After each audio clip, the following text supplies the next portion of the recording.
Welcome back to the College Cinephile. I'm Ethan, and today I'm going to talk about A Simple Favor, the new film from writer-director Paul Feig, starring Anna Kendrick and Blake Lively.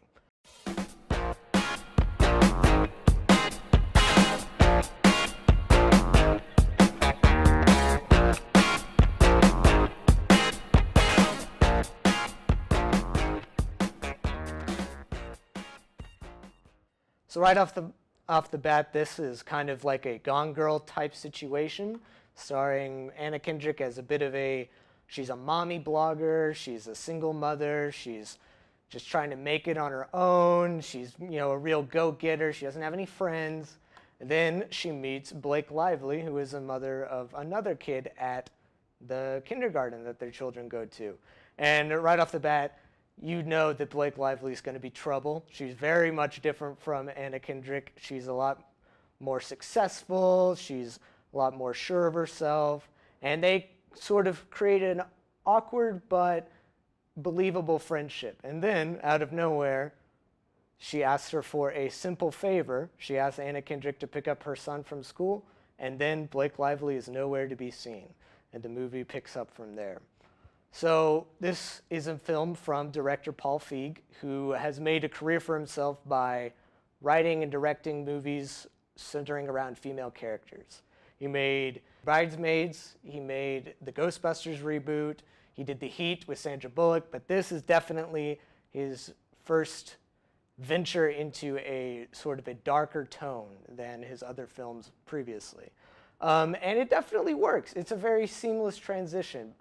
There is still plenty of comedy elements to it and a lot of that Paul Feig dialogue that people come back to his movies for, but by and large, he did successfully transfer into a new genre, although they are definitely still a fun movie. You know what I mean? It's cheesy in a good way. It reminds me of movies like Cruel Intentions, where it's all very intense, but that's kind of the point. I think probably the best decision that they made in this movie was casting Anna Kendrick in the lead role, because they're working against her type.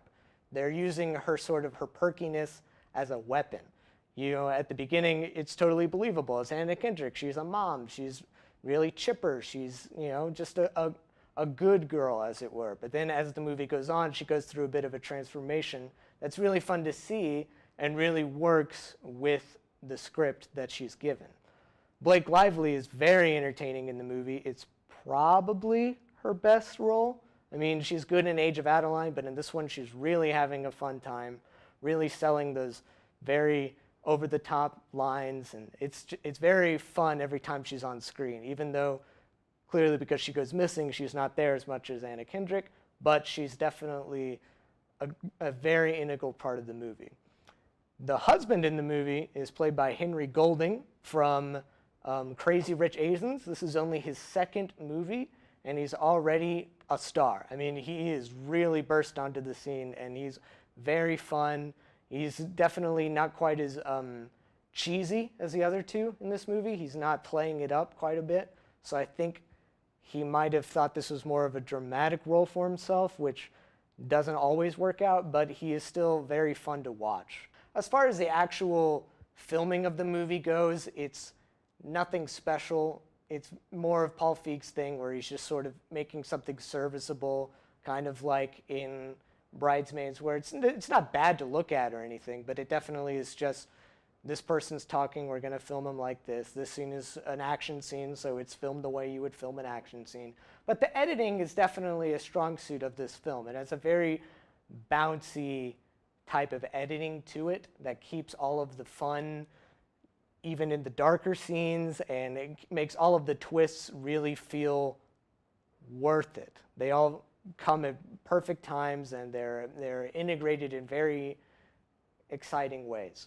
I will say that the ending of the movie, it goes a little too far in one direction. It's a little too bananas, but I mean, at that point you've been with it for so long that you just kind of have to, take it for what it is. As for the rating, I'd probably give it 3 out of 5 to 4 stars. I really had a good time. It's not a very fantastic movie, but it was definitely worth seeing, and for what it is, it's very entertaining.